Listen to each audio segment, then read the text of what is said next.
కొత్తదనం నిండిన కథలకు క్రియేటివ్ ఆలోచనలకు ఎప్పుడూ పెద్దపీట వేసే ప్రముఖ నిర్మాత అనిల్ సుంకర మరొక ఆసక్తికరమైన ప్రాజెక్ట్తో ముందుకొచ్చేశారు. ఇప్పటికే షో టైం అనే రియాలిటీ షోతో కొత్త టాలెంట్ ను వెలికి తీసే ప్రయత్నం చేస్తున్న ఆయన ఆ విజన్ ను నెక్స్ట్ లెవెల్ కు తీసుకెళ్తూ ఏటీవీ ఒరిజినల్స్ బ్యానర్ పై ఓ క్రేజీ మూవీని అనౌన్స్ చేశారు. ఇండస్ట్రీలో రాణించాలనుకునే నూతన నటీనటులకి ఇదొక గోల్డెన్ ఛాన్స్ అని చెప్పుకోవాలి. పూర్తిగా కొత్త వారితో ఫ్రెష్ టాలెంట్ ని ఎంకరేజ్ చేస్తూ ఎయిర్ ఫోర్స్ బెజవాడ బ్యాచ్ అనే ఆసక్తికరమైన టైటిల్ తో ఈ సినిమాను నిర్మిస్తూ ఉన్నారు. విజయవాడ నేటివిటీతో అక్కడి మట్టి వాసనలు అడుగడుగునా కనిపించేలా ఈ చిత్రాన్ని రూపొందిస్తూ ఉన్నారు.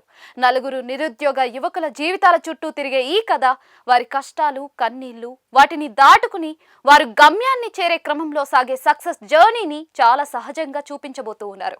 కేవలం వినోదం మాత్రమే కాకుండా ప్రతికూల పరిస్థితులను ఎదుర్కొని ఎలా గెలవాలనే స్ఫూర్తిని కూడా ఈ కథలో ప్రధాన అంశంగా తీసుకున్నారు. యూత్ కనెక్ట్ అయ్యే అంశాలతో బెజవాడ బ్యాచ్ పడే పాటలు వాళ్ళ విజయాలను ఈ సినిమాలో చూడొచ్చు. ఇక ఈ సినిమా అనౌన్స్మెంట్ స్టైల్ కూడా చాలా వినూత్నంగా ఇప్పటి ట్రెండ్ కు తగ్గట్టుగా ప్లాన్ చేశారు. ఈ మూవీ ద్వారా పరిచయం అవుతున్న కొత్త నటుడు అర్జున్ ను వెల్కమ్ చేస్తూ విజయవాడ సెంటర్ లో ఏర్పాటు చేసిన ఫ్లెక్సీ ఇప్పుడు సోషల్ మీడియాలో వైరల్ అవుతోంది. అమెరికా వెళ్లి మాకు సలహాలు ఇచ్చే రేంజ్ కి ఎదిగిన మా అర్జున్ కి స్వాగతం అంటూ సరదా సెటైర్లతో ఉన్న ఈ బ్యానర్ సినిమాలోని వెటకారాన్ని స్నేహాన్ని చెప్పకనే చెప్తోంది. కేవలం సినిమాగానే కాకుండా ఎంతో మంది కలలను నిజం చేసే వేదికగా మారుతున్న ఈ ప్రాజెక్ట్ తాలూకు మరిన్ని వివరాలు త్వరలోనే తెలియనున్నాయి.